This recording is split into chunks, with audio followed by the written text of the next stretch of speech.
showcase area natin. So, yung mga nag-walk-in, yung mga nagtitripping, dito natin dinadala sa ating showcase area. So itong showcase area natin na yan, siyempre ang tawag natin dyan yung common model house. So yan, si Crisel, si Isabel, si Cara, saka si Ella. Yan. So yun yung pinapakita natin sa ating mga nag-walk-in or yung mga tinitripping natin. So yung dinadala natin kasi rito, halimbawa dito kay Isabel, pinapakita natin yung ano niya, yung loob. Ito kasi is for ano lang, kumbaga for viewing purposes.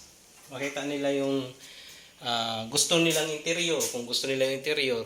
Pero common kasi nito, wala naman talaga yung mga gamit na yan.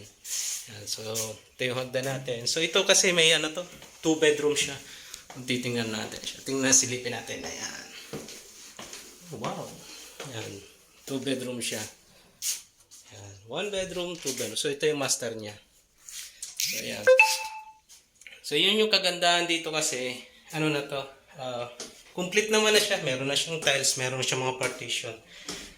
So, pambaga lilipatan mo na lang din. Maglalagay ka ng mga gamit. Yan. So, meron tong 1 toilet and bath. So, yan naman siya. So, yung toilet and bath naman natin is almost complete naman yan. Yan, di ba?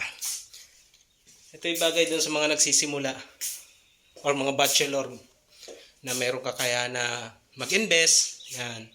Ito yung mga nire-required namin. Kung investment lang, papaupahan or hindi pa nila titiran. Kasi yan, papaupahan nila. So, ang kagandahan nito kasi, meron pa siyang, kung halimbawa gusto mo pa-extend, pwede yan. Meron tayong available lot dyan. Ano yun?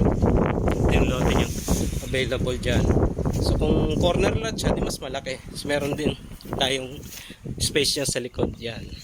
So, ayos na sa mga nagsisimula. So marami rin naman tayong mga ino-offer ng mga ano nito, mga unit. Usually meron tayo nito yung mga dikit-dikit na katulad nito, si Ariel. Pakita ko sa susunod na ano na video natin. See you guys.